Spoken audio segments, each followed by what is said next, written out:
but we are already streaming. Let me see. Great. Welcome to the chat room. Okay. Hey, Vincenzo, how are you? So someone is already watching. So amazing. Today we have Ariza with us, and we know each other since not a long time. I would say a month basically, or 40 days. A month, two months maybe. I mean, I got so incredibly stunned about your videos on Instagram, and someone a Berkeley guy actually spoke me about you, Jaime, actually, that works with me, and he was telling me, oh, this guy is great. He just released this record. Remember, I forgot the name. Sorry, the one with Natural Synthetic. Exactly, Abigail? that one. Yeah. Sacrifices, maybe. Yeah, and I loved it. I loved the production. Oh, thank you. And so what I did is simply contacting you via Instagram, and then we started doing a couple of sessions. We loved working together. So fun. And I asked you, why don't we do one of these Geeking Out, Twitch streaming that I'm doing? And in the previous 2 episodes, I had Second Breakfast, which is a guy operating from Sacramento with a huge modular synthesizer in front of him, basically teaching people how to produce on a modular synthesizer, and also a great guy able to produce a full-blown instrumental with verses and choruses all on a single modular. So able to modulate and doing key changes on a module. It's not really easy, because you need to think in advance whatever you want to modulate, and so you need a sequencer of sequencers. So you need to have sequencers, and then a matter sequencer that actually tells those sequencers what to change and what to do, regarding the song structure.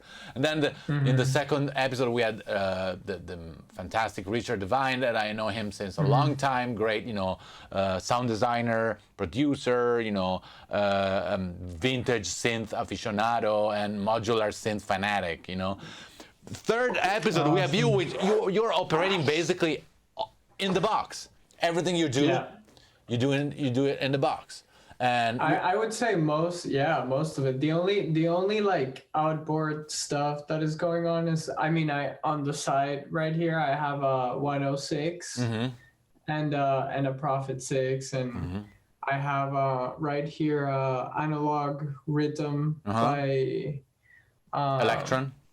By Electron, and I have an OP1 also over here. That's really cool. But and then, as you can see, there's random stuff scattered around. Yeah. Like a blue violin, bunch of random stuff. But mostly it's all in the box, I would say.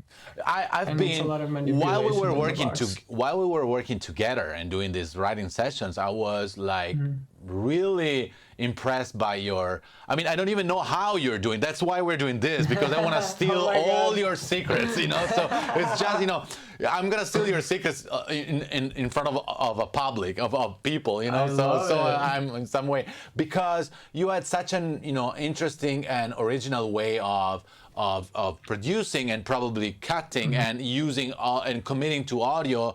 That's what what I think you're doing, but I don't know now. That's 100% it. That's me in a nutshell. Committing stuff and playing with it. Okay, so but wait, let's tell something a little bit more about you before. So born in Colombia.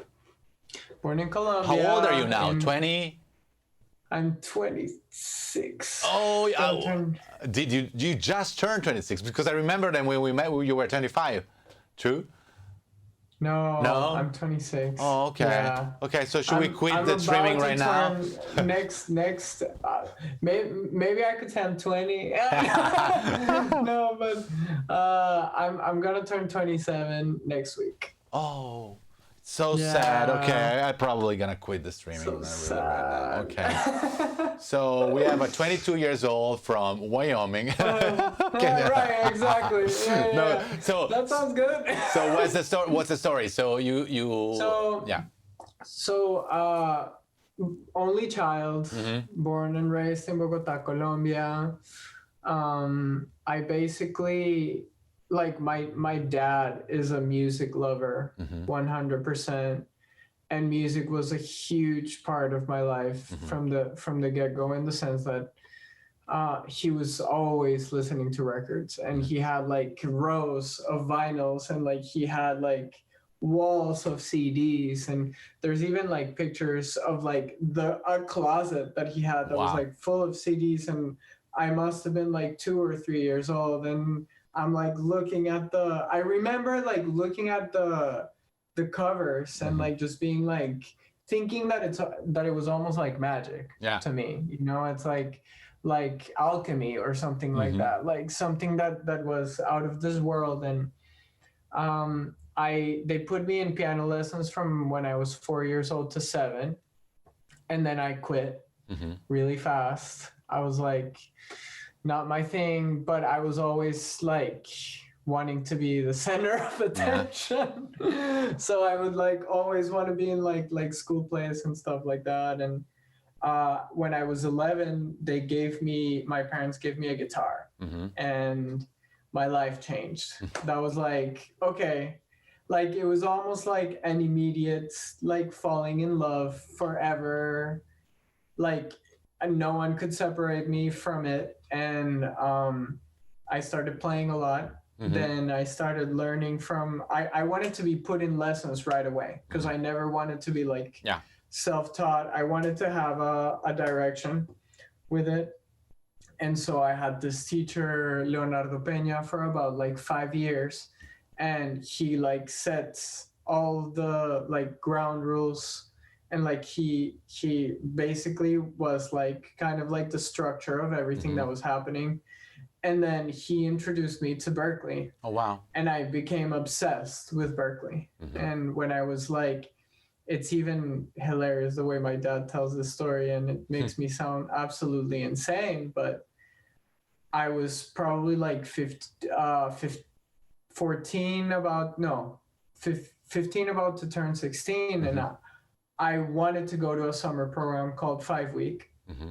And I had done my research, and I saw that there was a full scholarship called Rock Workshop, where they like even paid the stay and all that. But it was like only like they pick only 2 guitar players out of everyone that applies, and they pick a band basically.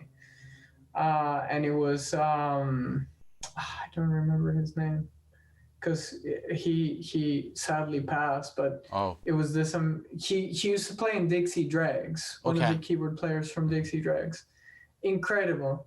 But it was like the last workshop he picked. But the story was, I sat my dad down and I was like, I'm going to this thing. And he's like, are you insane? Like, do you think like money grows on trees? Like, I'm not going to pay for that. And I was like, I'm not asking for your permission. I'm telling you, I'm going to figure out how to go. So I like, that makes me sound like an asshole. But like, it was a thing where like I worked and I would be like practicing like 6-7 hours while also trying to do homework, and like while doing school full time, and I never went out. And I got that scholarship, and I was able to go back in 2010. When I was there, I applied for another scholarship and got another one for the program of 2011. On 2011, I auditioned again and got a partial scholarship to start my career there. And I went from 2012 to I finished in the fall of 2015. Oh, so wow. I started 2012, finished fall 2015. I graduated on contemporary writing and production. It was exactly what I needed. Sometimes I wish I could have done MP&E as well, but with music production and engineering. But there was something about CWP that I feel like filled in, like the way I see it is like, in the moment that I went, it was a strange moment, because Spotify either like didn't exist right when I started, or it started like very close to when I was starting school. I mean, it started in 2006, so much before, but it Right. was just Like relegated popularized. to UK at the beginning. So it was only working through UK and the Scandinavian, you know, Right. and then it was much later on. So probably, yeah, around 2010, Right. 2011. I remember not knowing what a Yeah. Spotify playlist Yeah. was back in 2012, and I had my own of like the stuff that I would like want to listen to, but it was that, and like also social media and the way that it's happening now was very different. So I feel like what I learned at CWP kind of put me in this like strange land of like I wanted to be I want to be one of those guys that can like hang with like 80-year-old orchestrators and being able to like communicate in the same language, but also be able to communicate with the 16-year-old kid in Wyoming with the laptop, you know? Yeah. So I think it's very valuable to kind of like have all the. By the way, like, I don't think they have laptops in Wyoming, but still. Okay, let's go. But I think it's one of those things where like I was doing a lot of score prep and like big band arranging and stuff like that, and I feel like that translates, and I used to play so much, you know, like I was gigging for the half of the time that I was that I was studying, and also like kind of getting like using that as a means to also like arrange and produce. But I feel like the production really only like started like clocking in, I would say like probably 3 years ago is when everything kind of like felt like okay, wait, this is the thing. Because I always kind of had the idea of wanting to tour and wanting to play guitar, and I like my peers usually like before, because now I've been producing a little bit more, but before they would know me as a guitar player first, you know? And it's like, oh, you're the guitar player guy, but I've been wanting to kind of like level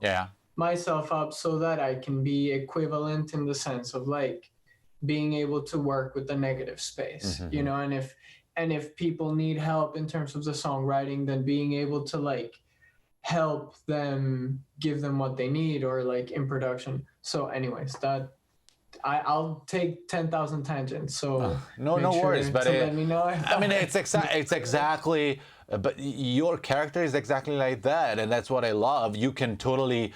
You're one of the best like guitar player that I know, and applied to songwriting. So you can come up with your like set of chords that you are looping and sending it to me, you know, to elaborate something. But in the meantime, you can also be a great top liner or a vocal producer. When we have been actually only working with Cole too, you know, with Nicole.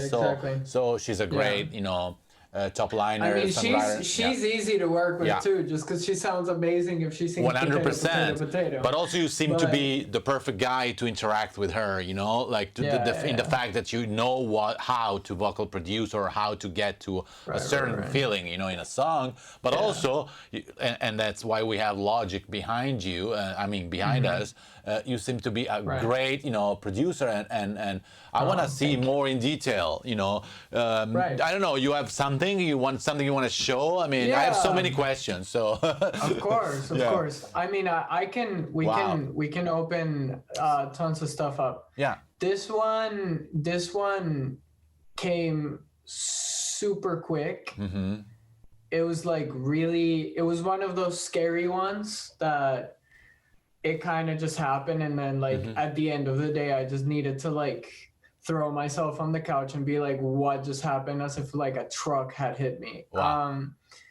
This song is coming out next. I'm putting out a song every week, so there's something coming tomorrow night that is going to be like my first solo song in a while.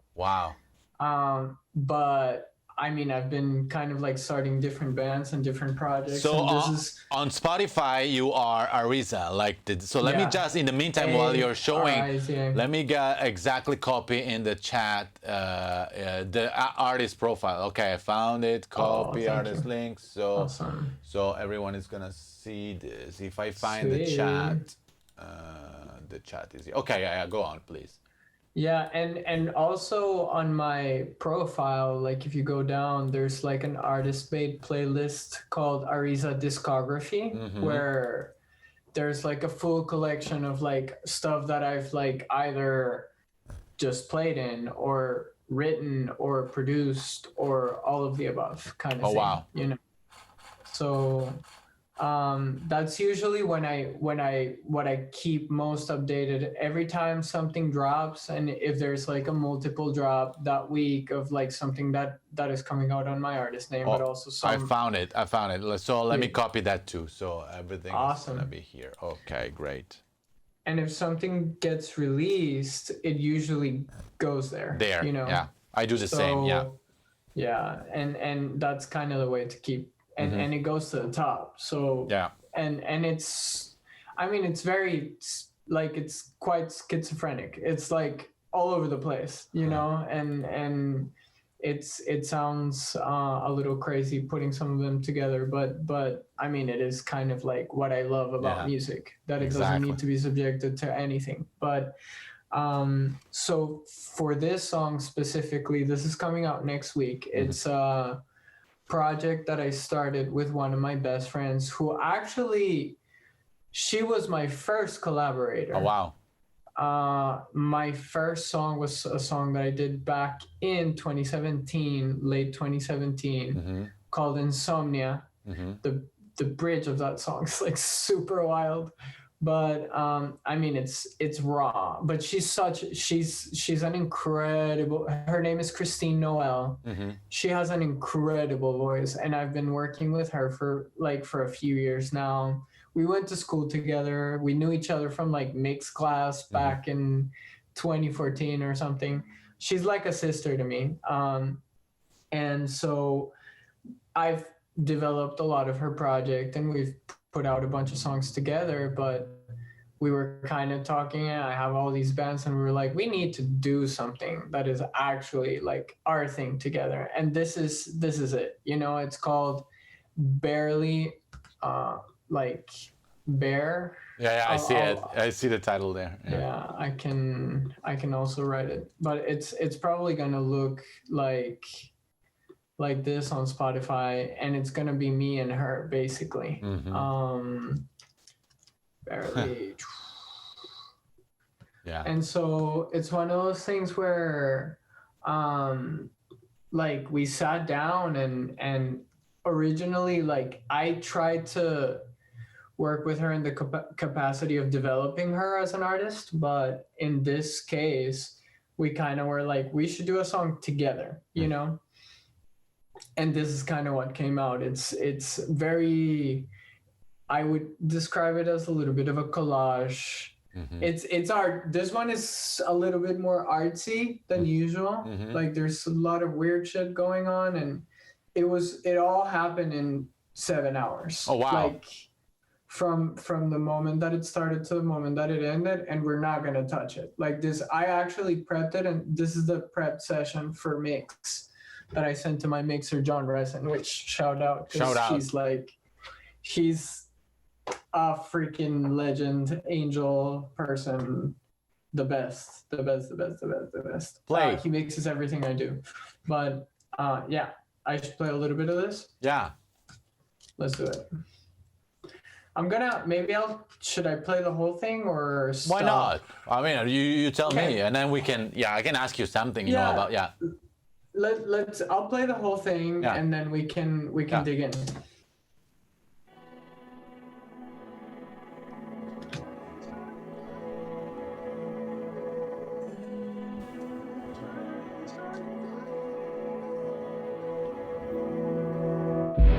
Driving home around 2 or 3, the trees start taking shape like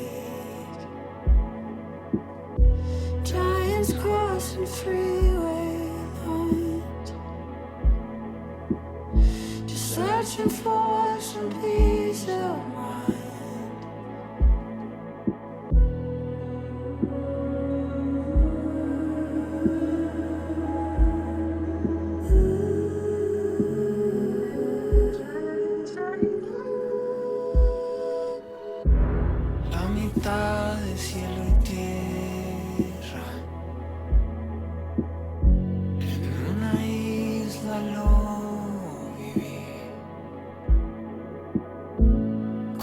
mis manos en la arena.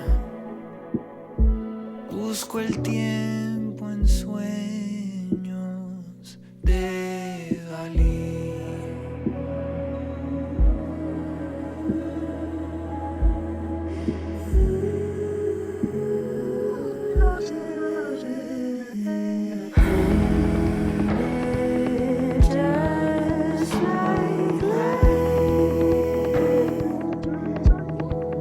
Nothing's black and white like circles time.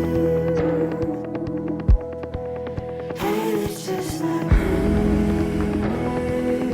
just like light.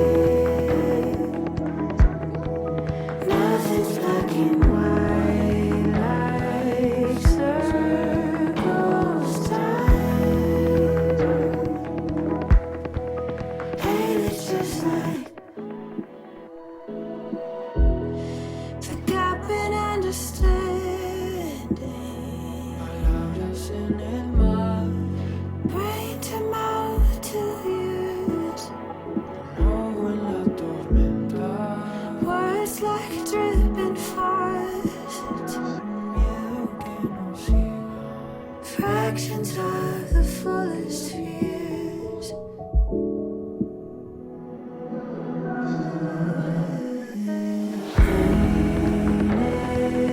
Just like light.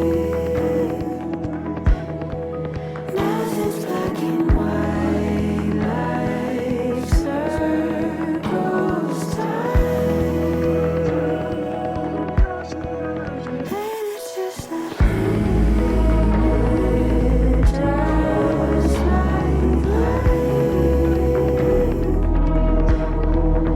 nothing's black and white like circles time. And it's just like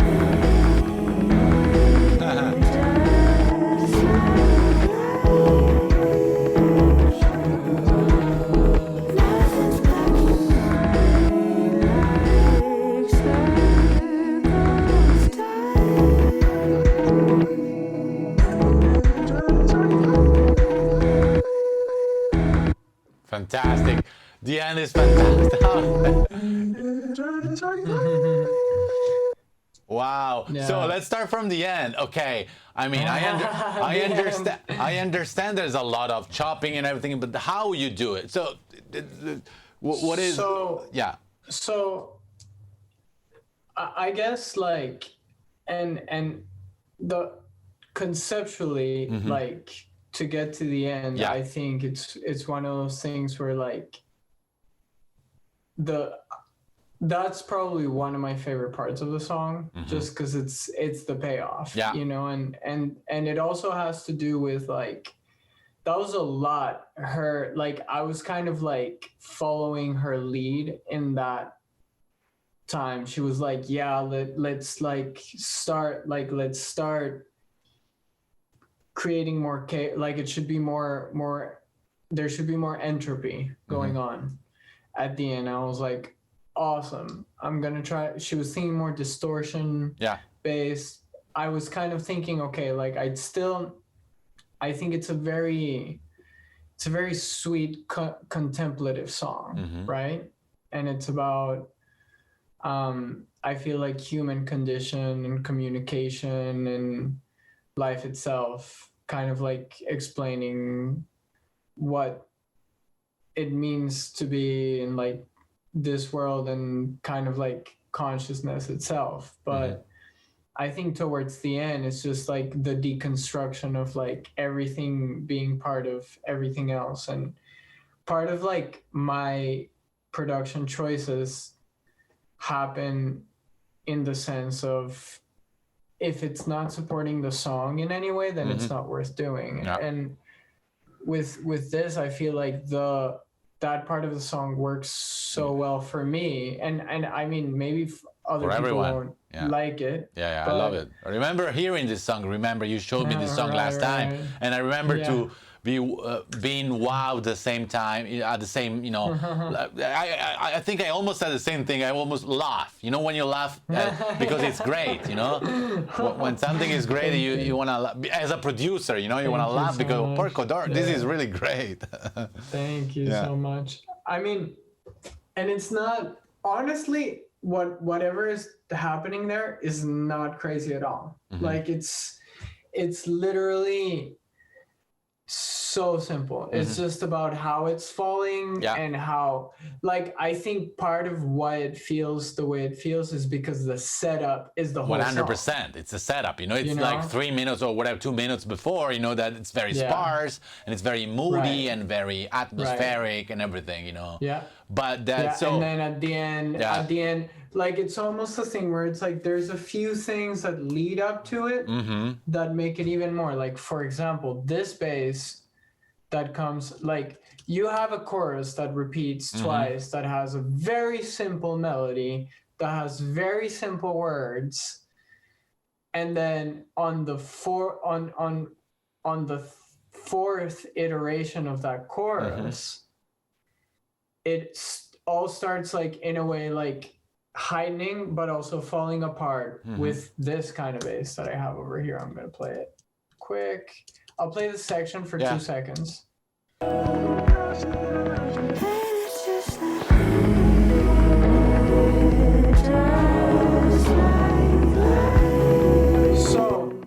So very, very, like, this song is very inspired by, like, Blake Mills, Ethan Gruska, Sigur Rós, Jonesy.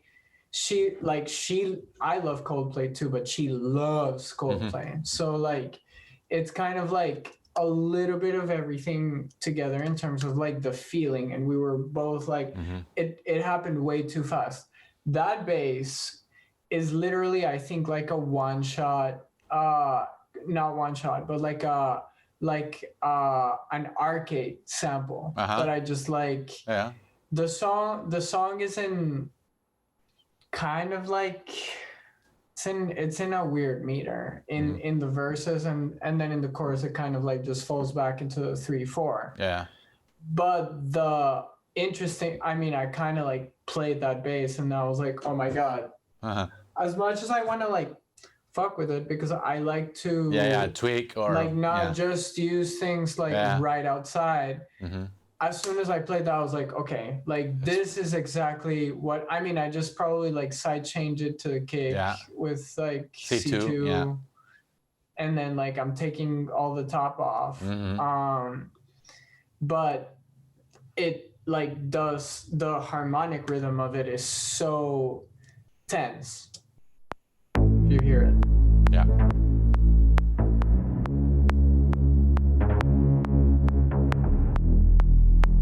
So it works in 4, but it's not. Yeah.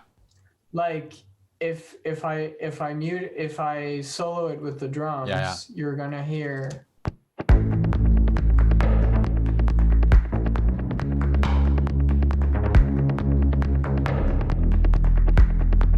Like it all falls like in ups of the. It's completely entropic, and this is a piano that she has in her house that like while we were writing the song she started playing, and I was like, send that to me. I like melodined it because it was a little bit out, so I just like tuned it, and then this one has like also sidechain, soothe. I like slap on things without really thinking too much about it. Yeah. So a lot of it is not gonna make sense, and then John is gonna make it make sense. But my mixer John. But this is kind of how it sounds together.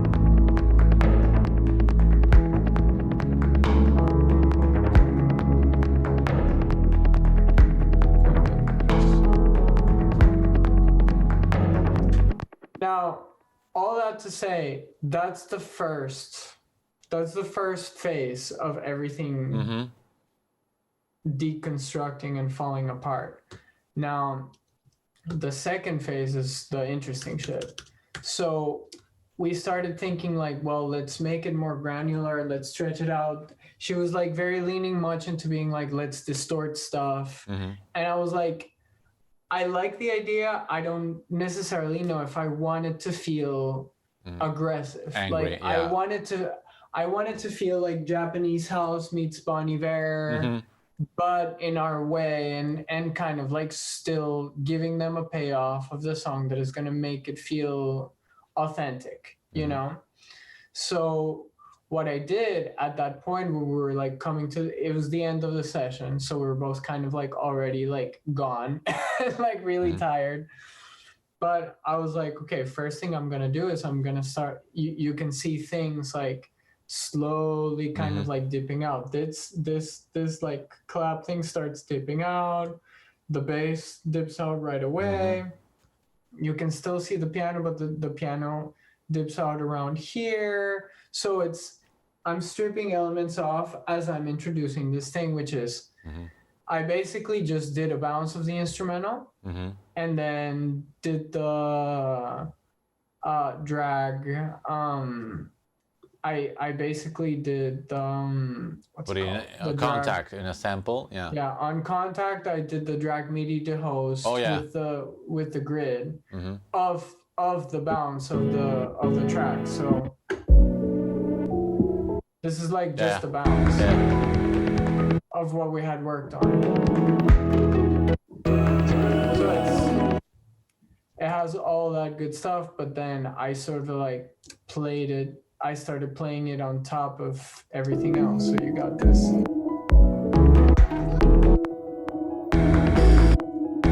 Oh, that's what it is. Cool. Yeah.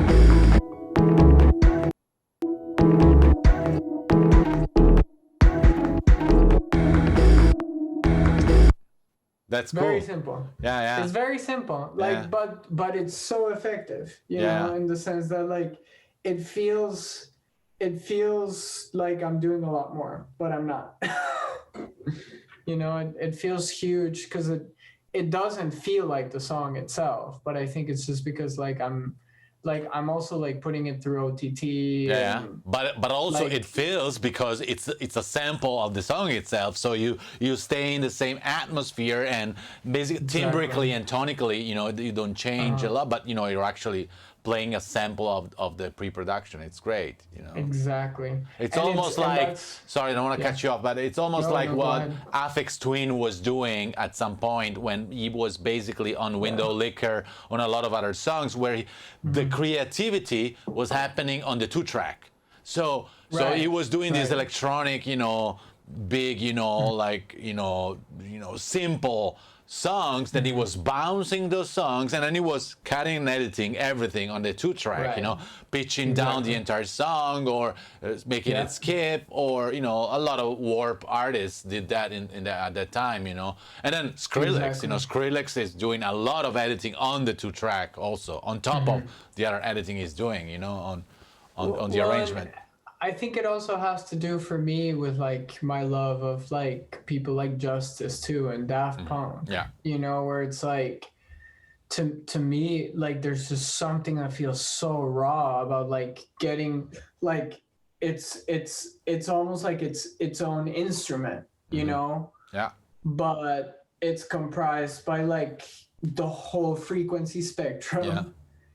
And a series of different timbres that together kind of like and it has a rhythm in itself, and it has like inner, like depending on where it is, it can sound completely different, you know. And I feel like that's sort of like it all has to do with the song, you know. It all has to do with like the lyrics are like, ain't it just like life, nothing's black and white, like circles, Yeah. time.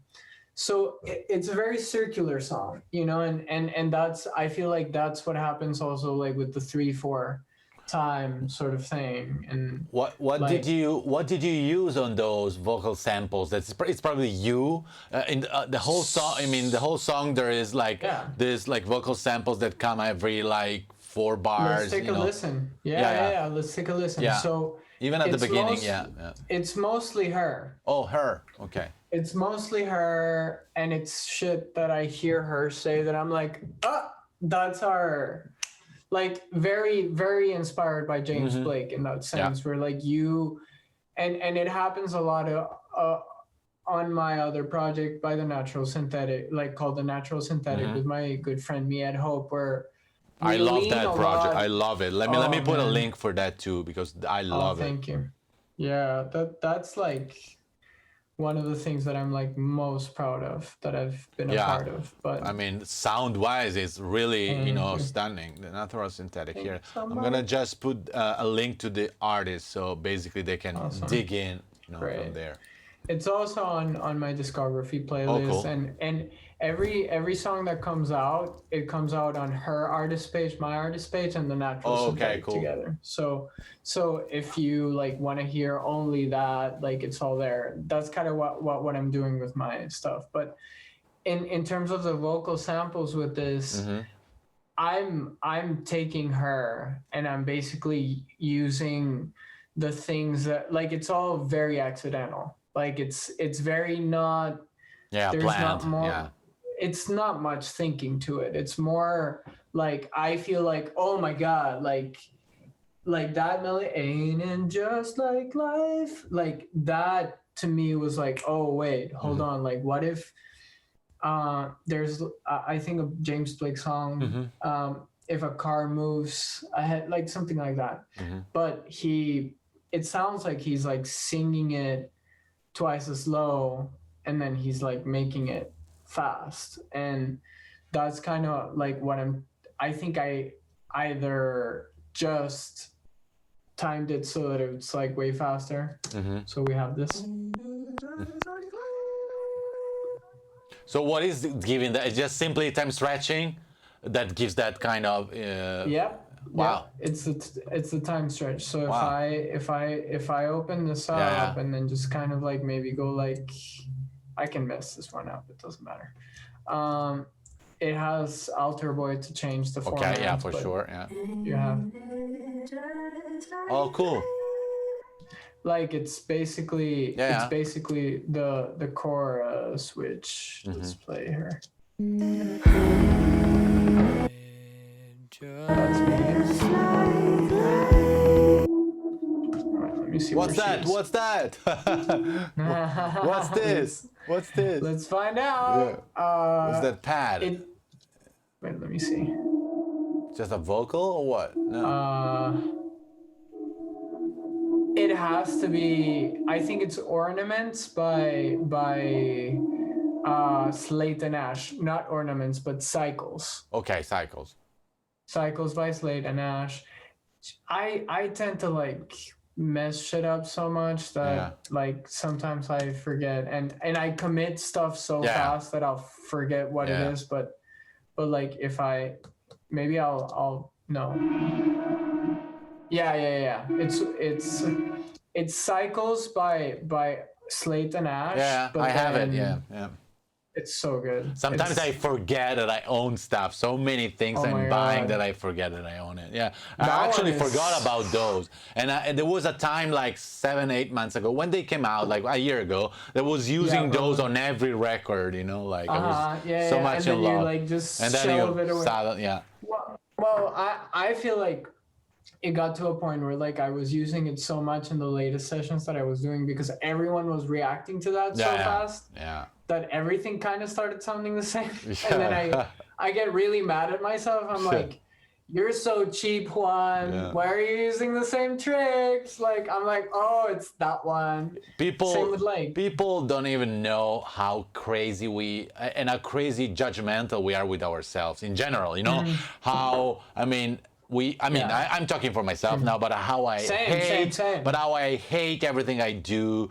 Unless after like 5 days I'm working on it and I'm almost enjoying it, at some point I don't hate it, but I'm always want to make it better. And even if when I mix it and I bounce it and I release it, be it unknown or be it a million, I've been lucky to sell a lot of records. Still, I don't like it. I listen and I only listen to the problems, only. And I can pinpoint you even after 5 years to all the mistakes that I did, to where I can fix it, how I can fix it, or why I don't know how to fix it, And it's like it's almost being condemned, by what you're doing, Absolutely. I mean, to me at least, and I feel that way 100%. Yeah. I feel like, and like some of my mentors also think the same way, and there's like this unrelenting like self-sabotaging slash imposter syndrome slash imposter syndrome fear is of- me also since the yeah. beginning. Even Yeah. when I like you start seeing like 2 Diamond records, so a lot of okay, but I Yeah. the next record I'm producing, I'm thinking, oh, they didn't discover that I don't know what, they don't know anything, and I don't know what to do, and I'm just an imposter. Still now when I'm approaching everything, like, oh, how I'm gonna solve this problem, how I'm gonna fix this, how I'm gonna it's 100%. crazy. Well, for me too, like probably like my first really big credit for me, I remember when it came out, I called my mentor who I did that with, and I was just like, dude, I don't deserve this. Like I didn't like I'm so sorry. Like I'm so sorry, I don't deserve it. And he was like, I totally know what you're feeling because I feel it the same too, but shut up. And So, we are talking about what song and what mentor? so it's Ian Kirkpatrick, Yeah. and the song was Pretty Please by Yeah, Dua. fantastic. Yeah. So, And by the way, I I'm a mean, huge but fan of it's- Kirkpatrick too. He's Oh, like man. incredible, like, and I love Ian. Yeah. He's such an incredible human, and he's so. but you can see that from those simple videos is putting on Yeah, YouTube. for It's so sure, easy. for It doesn't sure. even I mean, Yeah. I remember A&Rs telling me about Ian at the very beginning of my move to LA. So 2012-13, this guy that was, I don't know, he was living with some other people, and I still remember precisely this epic records A&R playing me some beats made by this guy that was not really unknown at the time, but he was one of those buzz like names that you heard. Oh, this new guy called. And I was so impressed by those beats. I told to the guy, this guy's great. Let me tell you, Yeah. I was there for other, like I was showing some songs, or I don't even know, I don't even remember. But he played me this beat, and wow, this guy is something else, and it was like 9 years he's ago. Incredible. Yeah. He's incredible. I mean, every time I talk to him for 10 minutes, it completely changes the way I think about music, and it's been the most transformative thing.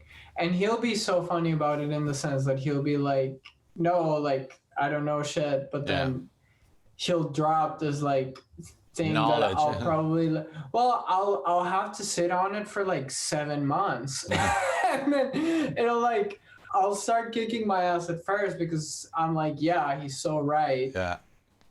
And he's great about it because he's like, you don't need, like, it's very like, I mean, I'm do whatever you want with this, and like, I don't, whatever. I mean, that's how I give my feedback too. It's like, I could as easily fuck up your song as fixing it, but I could very much easily completely destroy your song by giving you the wrong feedback. Yeah. And he every time that he's told me anything, it's just been so helpful in the sense that it really changes the way that I approach music for the next 6-7 months. And it's something that can, like, it's not a switch, it's like a thing where it's like I'm constantly battling myself because I do very complicated shit because I'm a music nerd. Yeah. So I think what is not complicated should be more complicated, or I don't think about it too much, and the things that I think are simple are not so simple. Not to say anything about myself, but it's more like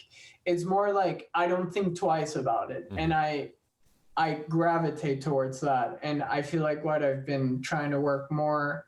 I mean, with a record like this, the way I see this record, it's a painting, it's like in the workshop, me working with this like really vulnerable, amazing artist, all the vocals are on her end are iPhone Oh, wow. vocals. My vocals is like obviously I tracked them here, but Yeah.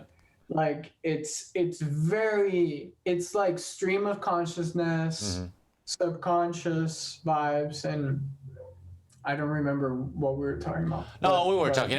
We started from those Late and Nash, and before you were showing the time stretch on the vocal, but at the beginning, but then we went through the mentor and the credit and Kirkpatrick, and you were saying how sometimes what it says to you, it grows on you for 7 months and changes completely the way you're making music because you come from a very complex way of probably making music sometimes. Well, and I think now it's just a thing where it's like if I'm gonna make it complicated, I want it to have a meaning. Why? Like I want to workshop it. And actively it's like trying to figure out how simple can I make something too. I feel like the verses in the song, like they're harmonically they're sparse except for the moments that don't need to be sparse, that I'm actually trying to do something, like if you just like take a look into this, it's like you have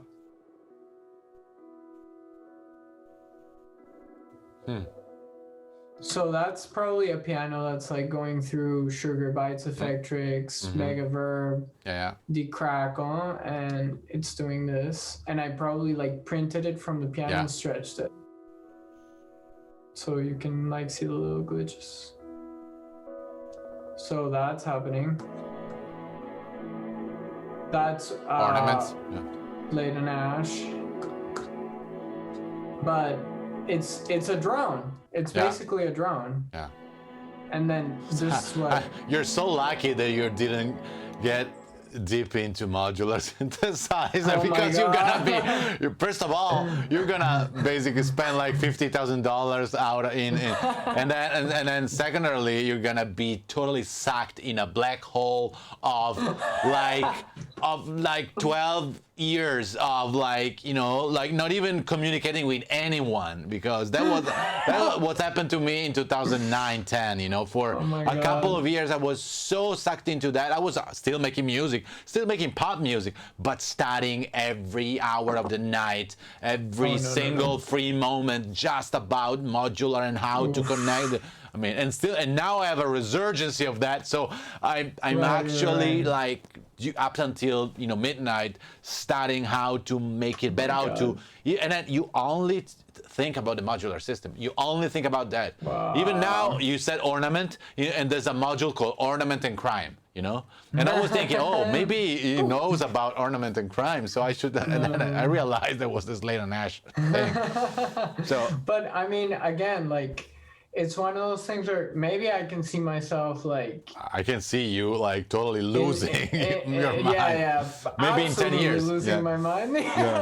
But I think for now, like what I'm also being really careful with is like, I think what I'm really trying to do is like being able to work fast and being able to shed away all knowledge. And just communicate in terms of feeling. And no matter how, because I mean, like the coolest part of the song is like, to me, it's that ending with the chopped up samples. And it sounds nuts, but when you explain it, it's like, oh, duh, I can do that with anything else. It's like, it's no biggie, but it's like. But the results are great, The feelings, and it's also like if we weren't tuned into the feelings and we were just trying to do it, then it wouldn't have come out like that. It wouldn't have felt like that. I agree with you. Right. Some of the best songs I did. Sorry, I don't want to cut you off, but some of the best songs I did it was simply by capturing the energy in the room in that particular day, with those particular people, with the feelings that we had before starting making the song, and not overthinking, but simply, being filled with the energy or negative and whatever you want to say of that particular day, and then leaving everything and trying to glorify and respect what we did in the following iterations, so never produce it too much, overproducing too much. But there's sometimes, if you're actually instead working maybe on a poppier act or something that's coming from a third party, like let's say a major record company, where you really need to overproduce to in some way showcase and compete in a market of overproduced songs. So it depends, but I agree with you. Sometimes it's and I mean, I feel like what you're saying boils down to what I feel like I'm trying to chase, in the sense of like, I mean, this is a song for me, this is not a song for anyone else but for me and Christine. It's and if people like it, cool. If people don't like it, cool. Like it's one of these things where like I see this very much as an exercise, and it's an exercise in me figuring out where I'm writing with her. It's an exercise for me to get better as a songwriter in Spanish, because the verses are like some of the verses are in Spanish, and like she can, like, she's half Colombian, but she doesn't really speak Spanish. But I kind of did a little bit of the legwork in my verses, and like more than it was about hunkering down what we were feeling at the moment, and just being like, you've seen me too. I don't overthink shit. Like I kind of try to get in there. And I mean, at some point, in fact, all our songs are made probably in 3 hours. Up until now, you never know. By the way, I think, do we have like a session on Friday? I think. Yeah. Okay. Yeah. Okay. Good. just this is like service communication. No. It's great. Yeah. I love it. I'm excited. I'm looking forward to those. Do you want to show another thing, like another song that's maybe totally different, like on the opposite side, like maybe hyper, whatever, rhythmic or something else? Let's. Maybe I should actually open up the song that I'm putting out. Why not? This week. That one is, I think, that one's poppy. That one's quite. It's like probably the same chords going all the way around the whole time. So let me just find it here. Boom. Okay. So this is my, I've shown you some of my solo stuff. But this one is probably like one of the first ones from the batch that I'm really excited about. I wrote this song with a great writer called Stephen Elrod from Big Deal. We originally wrote it for Pitch, and he was cutting it, and then we sat on the song, and nothing was really going to happen with the song. So I was like, man, this hook is so fun, and I really love how it's feeling. So I kind of sat down and rewrote the parts that I felt like weren't connecting with who I am as an artist, and also like rewrote the post in Spanish to kind of have that like sauce, and cut the vocals. And it's a lot more simple. I probably need to give you a list, or maybe the same listen to is probably gonna work. Let me see. Yeah, can you hear this? Yeah, perfect. So I'll just play it. Just play it. Yeah.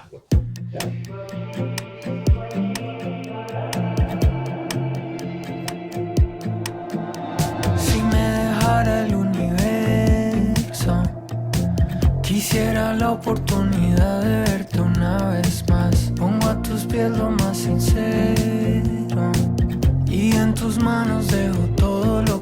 pasará. I'm trying to find the courage just to say it. In another life it wouldn't be so complicated. Baby, if you wanna call, I'ma pick up the phone. Even if you wanna stall, baby, I'm here to talk. If I was someone else, maybe we could've worked out. We could've worked any other year. Baby, if you wanna call, I'ma pick up the phone. Even if you wanna stall, baby, I'm here to talk. If I was someone else, maybe we could've worked out. We could've worked any other year. We could've worked any other year. We could've worked any other year. And if I It's great. Basically. I love that our people like reacting. Wow, this song is so good. Come on, what a quality. You can tell. Yeah. Yay. So, I mean, amazing. every time you play one of your songs to me, I always love them. You know that I'm I'm a man. fan. Like, I'm not even like. You know how much I appreciate No, that. I coming really, from I'm a you. fan. You know that I tell this from the bottom of my heart. You know, like literally. Yeah. I That love to your me, voice. You know that to Yeah. me is like crazy. So Yeah. thank you. So, is this gonna be released very soon or? Tomorrow. Oh, this is the one. Okay, sorry, I didn't This get is you. the one. Wow. This is the one. That's so cool. also, I mean, I'm gonna do a little like plug. So on my link in my bio, Mm-hmm. I'm kind of doing something different this time because usually I'm like putting out songs like hotcakes. Mm-hmm. This one being that it's gonna be my first solo song in about Mm-hmm. a year and a half. If you go on my Instagram, Music Ariza, Mm-hmm. They already in my posted it. Yeah. bio, Yeah.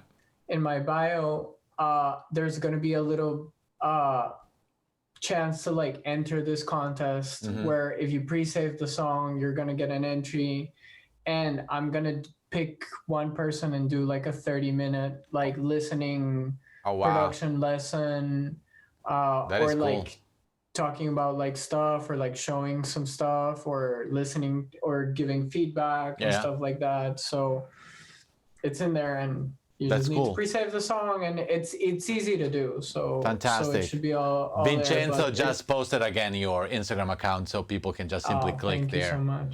And Sweet. fantastic. Thank you, So, thank you. want to show us something about like the drums? What are the drums? Yeah. So I guess like this one I actually came back into it was done. Mm-hmm. And then I showed it to someone that I really appreciate, who's super amazing, and they're great because they kick my ass as well. And they were like, "Yeah, this is awesome, but I feel like the drums have no personality." So I was wow. like, "Oh my god, I'm so crushed." but at the same time, I was like, "I totally know what you mean." So I kind of went in and did another pass to kind of like try to figure out what's happening. So it's all programmed and there's some loops. So I'll start kind of like soloing stuff. So you can hear. So.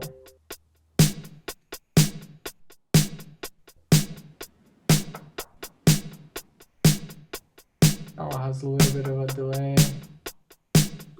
I love Beverly Fields. I love the name. That's an Aaron Sterling cool. preset. Yeah. Yeah. So this is like what gives it life. It's like an arcade loop, but wow. You can start hearing how like it all starts breathing, but then you get this beat like, and then it's like some Lindrum stuff, and then kicks like makes the difference. Yeah.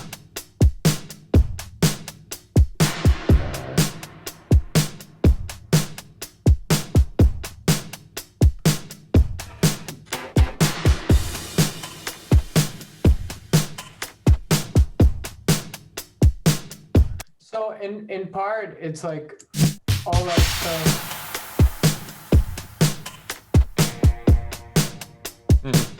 it's like a random guitar. But I think in part is like the sound, like it's very John Mayer inspired. Yeah. So there's like a little bit of like Lindrum with like real sounding drums. Yeah. I love it. The groove is great, you know. Thank you. And I'm trying to keep it simple, you know. So it's not like nothing crazy. Like it's all like little battery instances of like Lindrum samples or like different stuff that I've kind of like collected, and I'm like all of these, like the green guys here, like it's all stuff that you can see it's all MIDI out. So it's like, I mean, right now it's all printed because it's the prep session for the mixer. But I think what also makes that feel that way is like everything else about it, which is like the guitar work and some of the synth work in it. So you got like, which is like, this is the heart and soul of 100%. The song. How did you record those? Probably through my AR-51, or I think at that point I was using an AT-4040 that I have like on my desk at all times. Yeah, super close miking. Yeah, I mean, I so don't think about stuff. Okay. So like, but because they sound really good. They sound really good. So I mean, it seems to be really close miking. I mean, obviously a good player doesn't hurt, but but like, so that's where we started. I feel like I probably like picked up the guitar and like started playing like this. I can hear that, like the room. Yeah, for sure. And then like a double. Great timing. Let me see if I didn't do any time stretch on it. So some of that shit, then that's like the heart and soul of the thing. But then as you get deeper into the song, like there's all these like little like guitar. I'll start probably here because there's some cool stuff going on.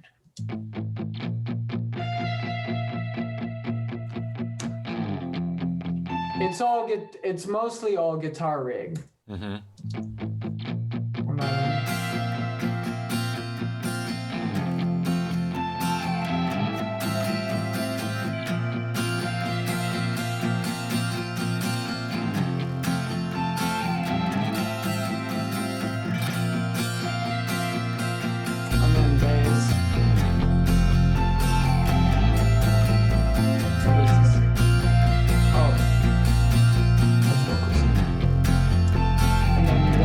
And then like on the other side you have like shit like this.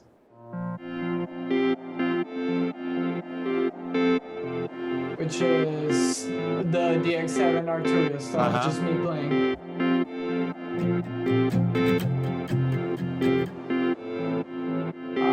And then more of the synthy stuff around here.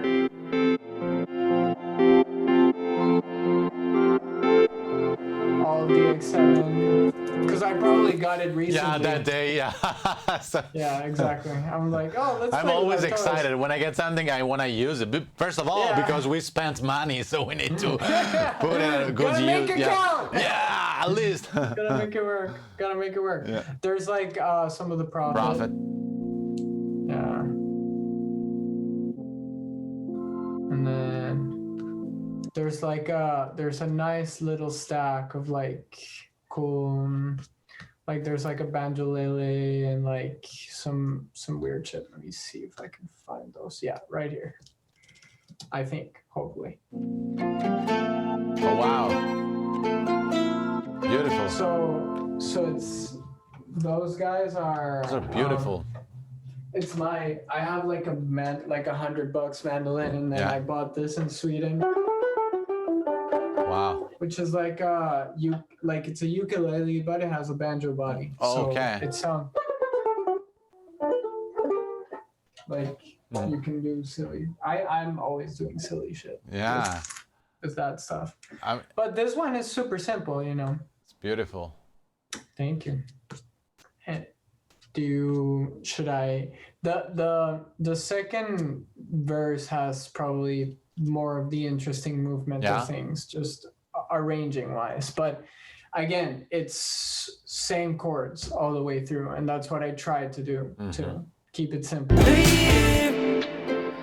And if I'm really being honest, we could have been like Jane and Thomas.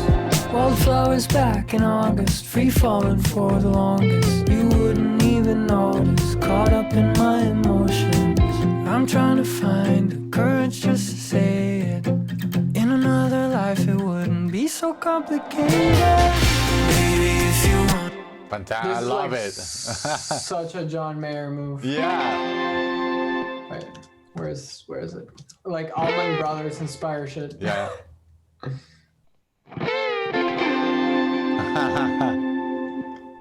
And Love it's it. like guitar bonanza over here, but that's one of the more simple ones. you know? Fantastic. I mean, we could go on forever, you know, like showing things. Yeah. You know, maybe you know what should we do in the future? I mean, Yeah. I think we should actually try to stream a songwriting session. You know, like because the system is the same. I think that would be amazing. yeah. Like with all think that the, would you be know, great. with all the hiccups and whatever, you know, Oh, yeah. problems or simply Of like course. thinking and reasoning behind Yeah. it. But I think I love it. the future is going to be more towards, you know, that, because, you know, it's such a interesting, you know, process, like coming up It's with fun. ideas, fun, and also sometimes writer's block, or simply being burned out a little bit. So how to circumvent that, you know, how to, Right. or For simply sure. how to be stupid, you know, in a good way, you know, like, and bounce Right. back, Yeah. you know, ideas, and it's great. Well, it's all about, I think, all in all, it's all about having fun, because we are, after all, we're like, this is something that my mixer said the other day that kind of has been sitting in my head for the past few days. But he said we're obviously we're not that important, but we're making medicine, you know, and we're making stuff that people can relate to, and I mean, at least like the people that kind of like I feel like probably take a little bit more of an interest about what I'm doing is people that are also doing this, you know. So in part too, it's like I'm always being inspired by my friends Yeah. and by the people that I'm around, and I think just if a day doesn't really, like, if the session sucks, still it doesn't matter. Just Exactly. as long as like we're being honest, truthful, grateful about actually like doing this. Like it's crazy that this is our job. Yeah, So I have a newfound love for appreciating the stuff, just because I lost it for a while when I tore three I tendons remember. Yeah. of my left hand. I mean, Wow. I felt what it is like to like be really like limited and not know if I'm gonna play again, you know. So in part, I feel like a bad session does not compare with like Yeah, not being thinking able that to you do. can't Yeah. do it again. Yeah, so I'm like, great. Yeah. A bad session can be turned into something fun, and bad is subjective. Do you have another one just before we like? Yeah. I want to show something else, you know, because I love so much what you're doing. So I don't know, whatever Oh you. man, thank you. Yeah. I was actually thinking about what to show next, because I can open a crazy. I'm gonna open a crazy one. Super up. crazy. Yeah. Let's open up a crazy one. Yeah, this one's crazy. This one's coming out in 2 weeks. In 2 weeks. It's the next Natural Synthetic jam. Oh, cool. Yeah, I like that one a lot. Let's see if it loads. But the song is called Obsessive, and it's actually like it was originally gonna be like an A side, B side, of to the first song that we released as the Natural Synthetic called Nervous, because it was like one of the last sessions of the pandemic, or like probably like at the beginning of the year of the pandemic, because Miette lives in New York, and I live in LA, and she will come out like once a year, and will like the past time before that I actually like co-produced and co-wrote her EP. That is, it's called the Pendulum EP. And it's one of my favorite things that I've done like in a while. It's so strange sounding and it's really heavy. It's basically her kind of like walking through the overdose of her dad's passing and his dealing with addiction and stuff. And it's very emotional. I mean, I'm unbelievably grateful that she trusted me with something like that, and that's the first kind of like longer thing that we had done songs before, and it's some of my favorite songs. Like there's like On Repeat and High and Find Me, but like that project was like mostly for her, and it was a way for us to kind of like get deeper into how we work together. But coming back to the Natural Synthetic, it's a this song is like the rebellious child, I would say. It's like such an outside song. It's really aggressive. I'll play it. Yeah, play, please. My head is crowded. All of these thoughts are too loud. Can anyone understand me if I let these words just pour out? Tongue-tied about it. All of these memories slow down. Can anything last forever? I just wanna have you right now. I got a target on my back, and there's no coming back from this one. Coming back from this one. I'm so impulsive, so obsessive. Must be something wrong. I treat my faults like they're a blessing, 'cause it puts me on a high. Do it every time, one track mind, that's my alibi. I'm so obsessive, I'm so obsessive, so obsessive. I'm so obsessive, I'm so obsessive, so obsessive. My hands are...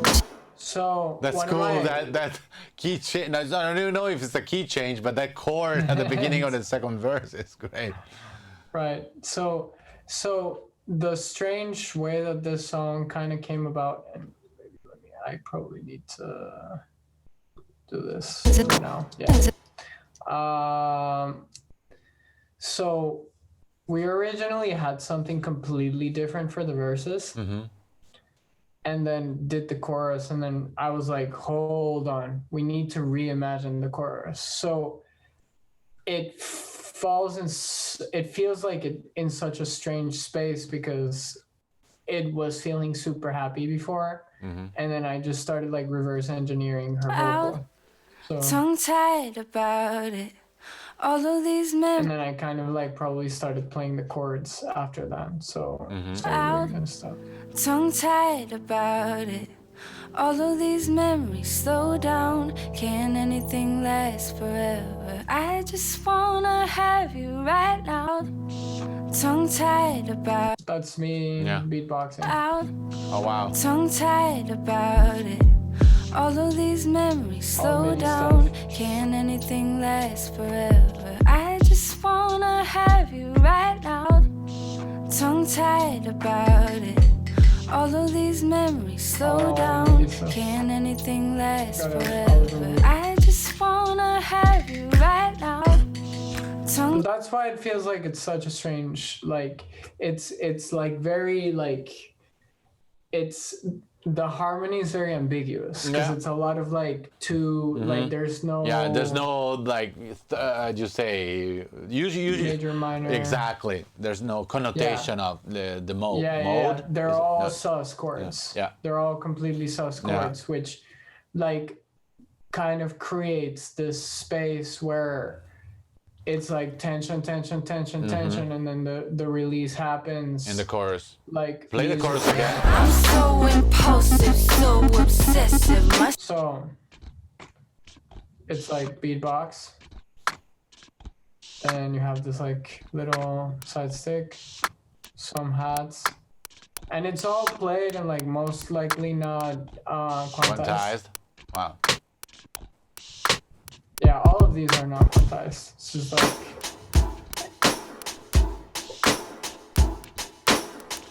it's like super free.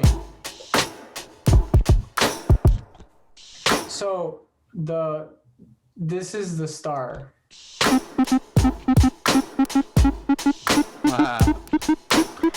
Which is it's my prophet synth, and I just like kind of like with the wheel or what? I just like play it with the wheel, and then there's like, and there's like a little bit of like towards the end there's a little bit of a it kind of feels like a shepherd tone, but it's more like the concept is like two, and then kind of like they start meeting in the middle. And then at the end of it, and I did it all like by hand, so it kind of starts creating a chord by the end of it. So.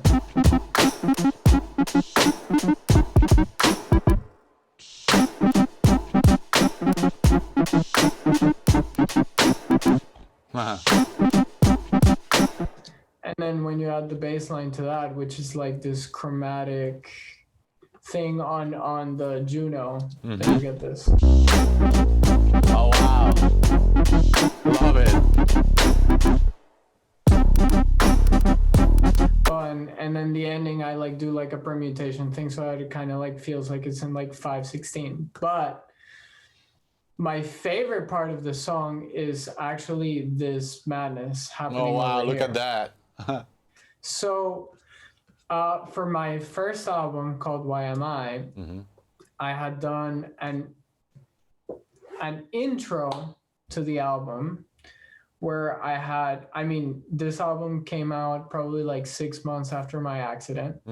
So I was going through a lot of stuff, and I took it as an opportunity to like introduce the album where I have lots of recordings from like the doctors from like the times that they were saying like, hey, you're not going to be able to have normal hand movement in 3 years. Like conversations with my dad, my mom is in there. And I had the first time that I grabbed a guitar again after 2.5 months after being like completely incapacitated. Like after being like getting I had like 2 nails that were this big inside of my hand.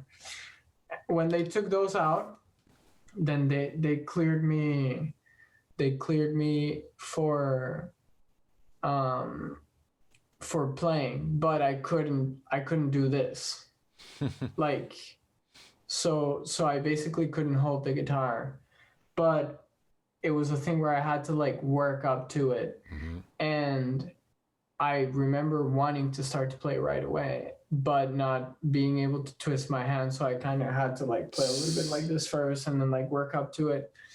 And I knew that it was going to be really important the first time that I played guitar to record myself, just because I just knew that I needed a point of reference, you know, because it's never going to be the same. And probably now it's like... It's also different probably from before. Yeah. Yeah, it's 100% different. Did you actually think that you had to rewire in some way your brain? So do you feel different feelings now that you're playing than before? Because it happens a lot. Yeah. 100%. I mean, it's been one of those things where like, at first, I mean, I'm a workaholic, so week after my surgery, I started producing with one hand, you know, and I started I started leaning into Wait. Let me tell. Can I just tell you one thing? You know, 2006, I went through an incredible, heavy, motorcycle accident where a guy did a U-turn in front of me and I crashed on him. I was risking my life. I've been sent to the ICU. They called my mother saying, we don't know if he's gonna pass the night. You know, you have to know that he's probably can die tomorrow, whatever. So first of all, I wake up myself in the ICU. First thing I do is, pass me the cellular. I said the call, and I call my very good friend. I was finishing producing and mixing a record. So I call this guy. Can you please finish the last 4 mixes? So I didn't even call my mother, my fiance, no one. I just called the guy in the ICU bed where people were actually dying. You know, because I remember passing the night and hearing like the weirdest screams, or it's an ICU. People come there and they're almost dying. You know. So I just called that guy, and he actually, and then still in the wheelchair, because I had to go through like 3 months of physical therapy, so wheelchair, and then how do you call that small thing that you like that old people use, like that, like a walker, and then I had to go through the whatever. So I was already in the studio. I was already in the studio. In fact, I remember producing records and could not stay very well seated because staying in a wheelchair is one thing. Staying seated, even in a Herman Miller like this, it was not comfortable at all. So I was like literally moving constantly, but produce. So just to tell you that I know what you. Amazing. That's crazy. So you were saying that after a week you were. Finish the record. Finish the record, please. And you just and I had a song that was almost mixed. I remember. So the guy had to go there and finish the mix. Wow, that's crazy. No, but I mean, I get it. I get it. I mean, I couldn't stay still. Yeah. And I had bought my OP1 beforehand, and I didn't have a MIDI keyboard there. Yeah. So for a few weeks, then I was able to get a MIDI keyboard, but. I remember I was like, okay, I'm not gonna wait. I'm just gonna like get better at like producing, and I need to be able to do it without playing guitar. Yeah. I'm not gonna lean into the thing that people would used to like consider what I was best at, So now I kind of like really have to change how that's looking. But now it's better than it's ever been. I still have a lot of pain sometimes, and I don't have the same amount of stamina that I used to have playing. So like before, I would be like doing like Oscar Peterson transcriptions, and like just like blazing through. But like now it's the thing, and it helps too in the sense of like I'm thinking more simple, and like I was willing to joke about it, but in a good way. That's probably. For a complex mind like yours, being limited in stamina, it's good, so you can stop. No, of course. I mean, I'm actually practicing the things that matter now. Yeah. Other than like just doing the obnoxious shit, like it's more about being able to like. I mean, I agree. It's one of those things where it's like I think it's so much more important to, like, if it's all there. Then it's better to like kind of like find what people are gonna relate to the most. You wanna show us that area that we were talking about that area, and then we took the craziest tangent. Right. Yeah. So the tangent kind of went to because you were connecting back to your accident. Yeah. So the intro in my album is this thing where like I took the first thing that I played on guitar. And I sampled it, and then I created. I mean, maybe I could play a second of that. So let's see here. Let me know if you can hear this. I don't know if you're going to be able to hear this. If not, I can play it from here. Yeah. No, I hear it from your room, but still.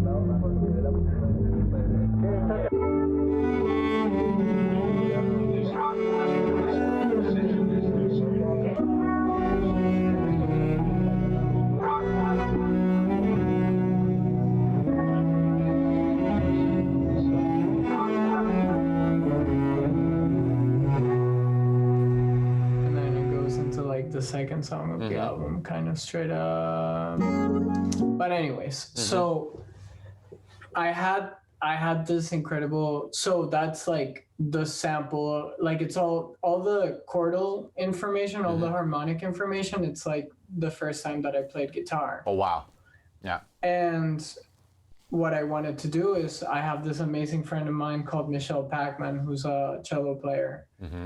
And I had her over and we kind of like talked through and I would like sing her parts. And that's kind of what that turned into.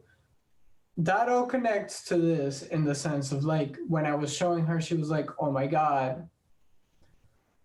Like Steve Reich kind of does the stuff where like some of the like dialogue gets transcribed into the music and is being played in the music. And I was like, oh my God, okay, I don't think this intro is the best place for that.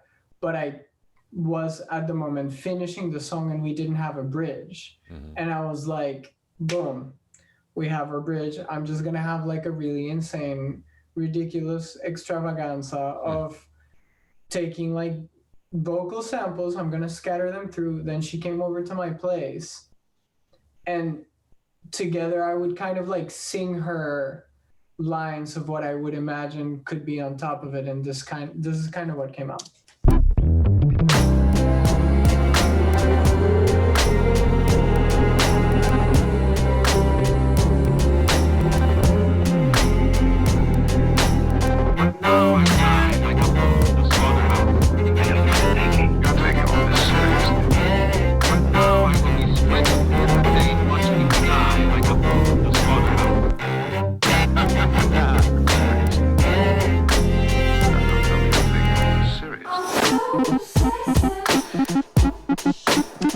Anyway, that's really cool. So it's all scattered. Like if you hear it, it's like. But now I die like a bull in the slaughterhouse. I know what you're thinking. You're taking all this seriously. But now I will be splendidly entertained watching you die like a bull in the slaughterhouse. Wow, That's- the laugh, laughing in timing with the cello. It's So yeah, like all that. Yeah.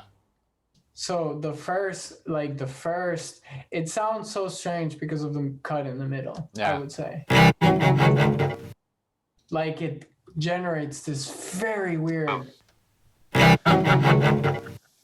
And it's also what happens before too, which is like complete silence except for these two guys. You know? Yeah.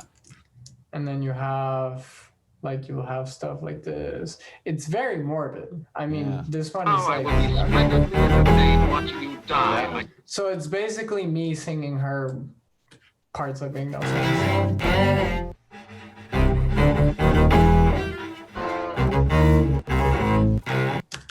And what mic is this one? Is still the AR-51 telephone. AR-51. Yeah, that's great. Yeah.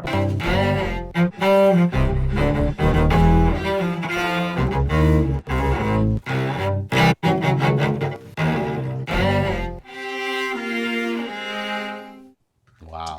So It's fun. fantastic. I love it. Super ridiculous.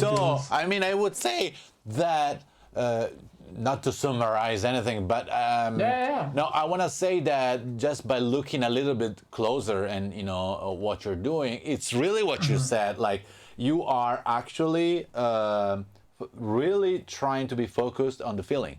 More than, it's all crazy about the techniques you seem to me an audio guy to the fact that you prefer to have everything committed so that you can move it around or sample, parts of something you already did. So you're able to, play rhythmically and melodically with that. But I don't see crazy, probably there is crazy stuff that you don't want to show us. But it's more about, I'm joking. It's more about placing valuable note information and valuable timbre information in the right spot and make them interact all together to create, you know, feelings and feeling of an empty space or a feeling of a super full on, you know. So I mean, it's interesting, you know. It's you are not scared about committing everything, you know, to audience, just simply moving stuff around, you know. Even if I mean, you probably have the original stuff behind inactive in your session, but you know. So it's all about that. It's all about the feeling. Yeah. Well, so that to piggyback, it's like it's all about intention. Yeah. For me, you know, it's all about intention in the sense of like, I try to think about myself in the song. I try to think about the artist in the song. I try to like place myself in terms of like what the words mean or what the purpose is, and then putting a magnifying glass to it. I think like in terms of like audio stuff, like tricks or shit like that, I don't it doesn't go beyond like me using Portal, printing it, but then like actually like going through that and being like, oh, that's the gold, you know.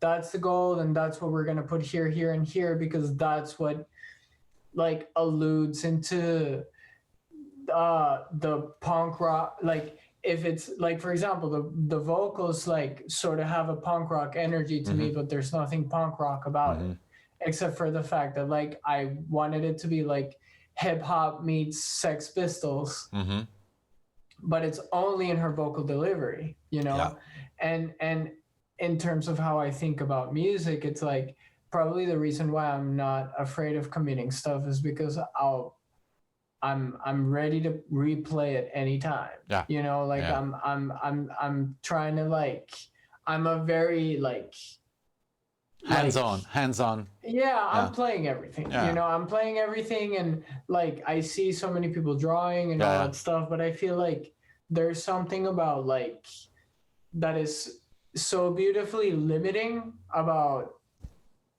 just kind of doing what I technically usually do. And like as I'm kind of like progressing, I'm trying to get better.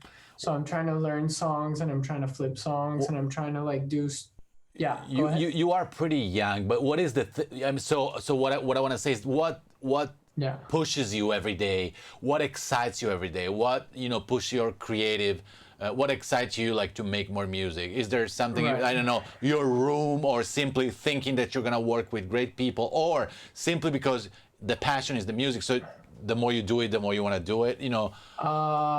So to me, I would say it's the combination between the feeling of how good it is, combined with the feeling of how bad I feel about myself. Oh, wow. So in part, it's like, I want to get better. I need to get better. The only way that I'm going to get better is doing it. So might as well plunge in, you know, might as well like go ahead first. And like, to me, I love when it works so much that that's what keeps me going. Like, that you can easily go through like 10 bad songs that then, you know, at some point, I mean, not incredible song, and then you... Well, yeah. I mean, it is hard. Like, I like the people that I work with really closely, because even if some songs are not stellar, I feel like about like most of the people that I have bands with, they're people that are way better than me at like songwriting and at like singing and at kind of like what they do. So to me, what fires me up about them is like learning from them. It's like jamming. 100%. You know, and I'm an instrumentalist, so it's like it feels like that. It's like I feel privileged to work with you, really. You know, no, really. I'm not joking, because even if I'm 48, and so I have like a lot of knowledge and more than knowledge, you know, experience in the world of music. But I'm actually learning a lot for when we work together with Cole, me and you, and I'm loving it. And sometimes I feel, yeah, I'm the lesser one in the room, but I still feel fine. No, really, 100. But I don't care. I mean, because I'm learning, because I'm enjoying the process. Because if I can give one more idea, it's always great, and I love it. Yeah. But it happens to me when I work with Lost Boy, another guy that I work a lot with. I don't know how he comes up with those incredible top lines. And I'm not even a top liner, so it's good for me because I'm the track guy there. So I mean, it's not that great songs didn't come out from awful sessions. I think you probably had the same impression. I had awful energies inside the room, people that I really didn't really like a lot, and we placed the song in 2 days, because probably that wasn't that negative energy in some way was printed, and or I don't know, something happened, or people couldn't wait for getting out of the room, so they came up with the best idea. I don't know. I have different. That's so funny. So I would say, so just to say that to me and probably to you, part of what I do it for the process of doing it, because I love the process. 100%. I love fiddling on a keyboard. I love moving around the drum part to see if it grows more. I love, saying a stupid thing to you or to Cole while you're doing something else, and then if something great comes, it's great. If it doesn't come something incredibly great, we still had fun and we still did something that, Right. Yeah. That's what it's about for me, and like even like beyond like the like how I feel about it is I like to like try to transcend the fact that we're making music. To me it's like about making people happy. So if I'm like with you and Cole and we're like working together and all this, to me, the best moment is when we're sitting down being like, oh my God, we got something, like, and we're all kind of like hype about it. That to me is like great. Or when I get a text back when I've been working on a song and the person goes like, oh my God, I love it so much. Listen, like, we just wrote 2 songs together, but both songs are getting incredible like feedback from Sony Music, everyone. So I mean, we may be that's also great, So yeah. I love it. Okay. No, I'm that's great. I'm super happy. And I know that you have a also, session in 18 minutes. I want to remind you, so I want you to have. I pushed it to 3. Okay, good. I don't want you, because it's also important to have like some rest before starting. Yeah, of course.